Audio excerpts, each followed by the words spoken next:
5 साल से किसी को राखी बांधना ये खुद ही एक बहुत बड़ा विश्वास है, और इतने बड़े विश्वास को टूटने पे मैं कहाँ जाऊँ। बदलापुर कांड के बाद अब ठाणे के मुमरा पुलिस स्टेशन की हद में एक शर्मसार कर देने वाली घटना सामने आई है। दीवा की रहने वाली रुक्मणी सिंह ने अपने मुंह बोले भाई विनय संजय भोईर पर शारीरिक शोषण, बलात्कार जैसी घिनौनी हरकत करने की प्राथमिकता मुमरा पुलिस स्टेशन में दर्ज कराई है। साथ ही रुक्मणी सिंह ने मुमरा पुलिस स्टेशन के पुलिस अधिकारियों पर भी निशाना साधा है। उन्होंने कहा कि उस काली रात के उल्टे सीधे घिनौने सवाल पुलिस अधिकारियों द्वारा उनसे किए गए हैं। मैं ठाणे जिला दीवा ईस्ट रिद्धि सिद्धि अपार्टमेंट में रहती हूँ। उसी अपार्टमेंट में भोईर परिवार रहता है, और जिसने मेरे साथ दुष्कर्म किया उसका नाम है विनय संजय भोईर। संजय भोईर उनके पिताजी का नाम है, और सुलभा भोईर उनकी माता जी का, उसके भाई का नाम है लोकेश भोईर, उसकी बीबी का नाम है केतकी जाधव। मैं वहाँ उन लोग को 7-8 साल से जानती हूँ। पिछले 5 साल से मैं उनको राखी भी बांध रही हूँ। मेरे पास फ़ोटोज़ भी होंगे उनके राखी बांधने का वगैरह, और काफ़ी अच्छा व्यवहार था। उसके बावजूद भी 13 जुलाई की रात को धोखे से चाकू रख के मेरे साथ बलात्कार किया उसने। और वो करने के बाद वो लोग गाँव वाले हैं, और वो काफ़ी उनके ऊपर बहुत सारे क्रिमिनल केस है, आप वो रिकॉर्ड चेक कर सकते हैं उनका। और वो जब भी जाते हैं पकड़े जाते हैं, छोड़ दिए जाते हैं, कभी ये नहीं सज़ा वगैरह नहीं होता है। मैं ये सब चीज़ से बहुत डरी हुई थी, फिर भी मैं 18 तारीख को गई हिम्मत करके कि मैं जाके वहाँ पे कंप्लेन लिखाऊं। वहाँ पे पहले से ही 2 लोग खड़े थे जो इनके घर पे आते जाते रहते थे। डर के मारे मैं रिटर्न आ गई। फिर जिससे मेरी शादी होने वाली है वो बहुत परेशान होने लगा, क्या हुआ बताओ बताओ। और इस बारी मैं राखी बांधने भी नहीं गई। मंडे के दिन मेरा वीक ऑफ रहता है, और इस बारी रक्षाबंधन भी मंडे के दिन ही पड़ा। पूरा दिन घर पे रहने के बावजूद जो लड़की जॉब पे से छुट्टी लेके राखी बांधती थी वो घर पे रह के भी राखी बांधने नहीं गई। उसके बावजूद बाहर सारे लड़कों को बोलता था कि मैंने इसके साथ ऐसा किया वैसा किया सब। जब भी मैं मेरा जॉब सिर्फ 12 से 10 का है, तो घर आने में 11 बज जाता है, 11 बज जाता है। जब भी मैं घर पे आती थी, हर नाके पे, पान टपरी पे, और जहाँ पे भी खड़ा रहता था अपने दोस्तों के साथ, सब लोग पलट के देखने लगते थे। मानसिक रूप से मैं बहुत ही ज़्यादा त्रस्त हो गई कि लोग यही बारे में बात कर रहे हैं, मैं कैसे फेस करूं। मैं वहाँ से हट जाने का, रूम और एरिया छोड़ देने का फ़ैसला ले ली। वहाँ से रूम ढूंढना शुरू कर दी। जिससे मेरी शादी होने वाली है वो भी रूम ढूंढने लगे कि क्यों नहीं रहना है तुमको। मैं बोली नहीं, अब नहीं रहेंगे यहाँ पे। उनको मैंने बताया भी, लेकिन 4 दिन बाद जब मैंने उनको बताया था तब ये नहीं बताया था कि मेरे साथ ऐसा दुष्कर्म हुआ है, क्योंकि मुझे डर था कि उसे पता चलेगा तो वो क्या सोचेगा मेरे बारे में। पर बाहर जिन लड़कों से ये बात करता रहता था, जिनको ये बताता रहता था, उनके थ्रू उनको पता चला, तो मैंने सच बोला, हाँ उसने मेरे साथ ऐसा किया है। वो जब भी पूछने को गए तो लोग उनको धमकी दिए कि आपको मार दिया जाएगा, हम लोग गाँव वाले हैं, बहुत ज़्यादा आप होशियार मत बनो, रूम खाली कर रहे हो ना तो खाली करके चले जाओ, मारने विरने का धमकी देने लगे। फिर मैंने सोचा कि जिस डर से मैं चुप हूँ कि मेरी जान को खतरा है, तो मेरा चुप रहना ही मेरी जान को खतरा हो जाएगा। मैं 22 तारीख को फिर से गई कंप्लेन लेके।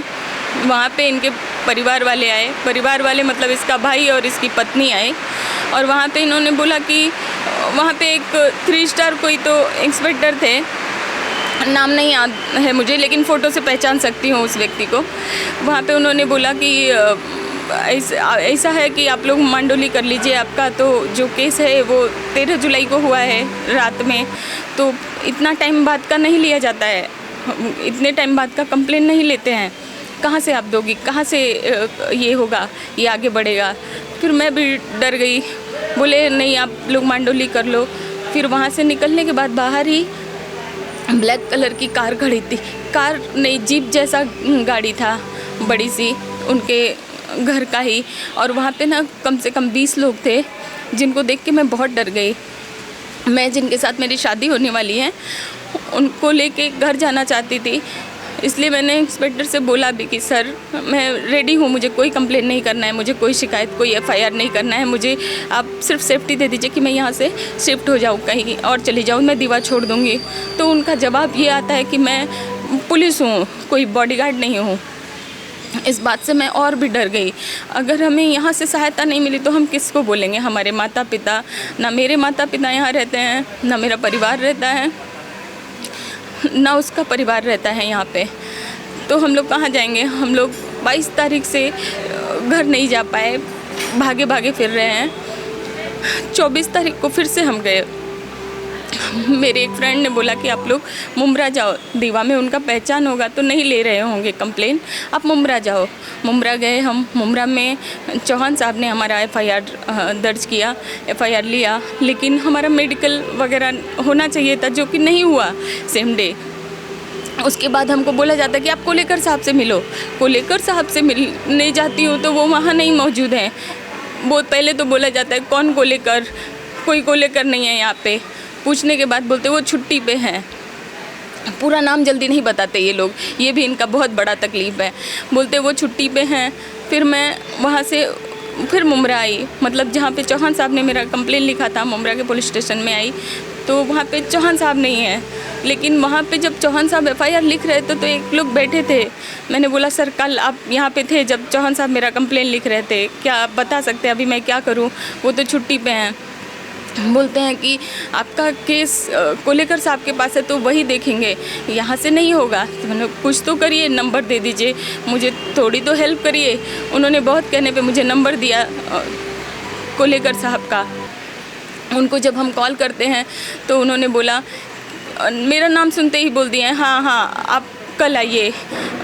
तो बोलते मैं कल आइए। कल जाने के कल जब मैं निकली, मैंने किसी को नहीं बताया मैं कहाँ पे हूँ, कौन सी जगह रुक रही हूँ।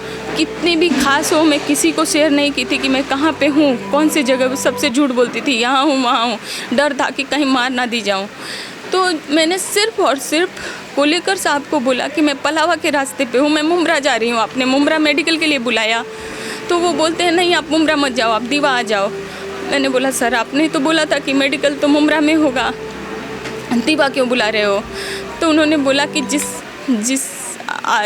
जो आप जिस पे कंप्लेन की हो वो बहुत ही ज़्यादा सीरियस है, आईसीयू में है, आप पहले मुमरा आओ, आपका स्टेटमेंट लेना है, आपके होने जिससे आप शादी करने वाली हो उनका भी स्टेटमेंट। मैं बोली सर मैं वहाँ नहीं आऊँगी क्योंकि मुझे डर है वहाँ पे, मैं कैसे आऊँ वहाँ पे, मुझे इसीलिए तो भागी भागी फिर रही हूँ, आप वहाँ बुला रहे हो मुझे। तो वो बोलते हैं ठीक है आप मुमरा चली जाओ, आप उनको भेज दो जिनसे आपकी शादी होने वाली है, उनको यहाँ भेजो, हमको स्टेटमेंट लेना है। और उनसे इतना बात कह के वो फ़ोन रख देते हैं। मैं बहुत डर जाती हूँ कि ये ऐसे क्यों कर रहे हैं। सिर्फ मैंने उनको ही बताया था कि मैं पलावा के रास्ते पे हूँ और मुझे फिर से वो काली गाड़ी दिखी। गाड़ी के अंदर दिखता नहीं है कि कौन बैठा है, उस गाड़ी के अंदर अगर बाजू से भी जाता है तो फटाक से दिखता नहीं है, वो ऐसी गाड़ी है, जीप जैसी काली गाड़ी थी। और फिर से मेरे सामने से वो गाड़ी जा रही है, 2 बाइक से लोग जा रहे हैं। मैं बहुत डरी और अपना ऑटो वहीं से मोड़ ली। बीच रास्ते में हम लोग उतर के फिर से भागे भागे फिरे और नहीं गए उनके पास। बाद में कोलेकर साहब फ़ोन करते हैं नहीं हम तो आपको, अच्छा ठीक है आप मुमरा आ जाइए। लेकिन हमको डर था, हम कैसे आ जाएं। हमने सिर्फ आपको बताया कि हम यहाँ पे हैं, तो आप एक भी बार उन्होंने ये नहीं बोला कि आप दीवा आइए, पुलिस स्टेशन है, आपकी मदद की जाएगी, कोई कुछ नहीं कर सकता, ऐसा नहीं बोला उन्होंने।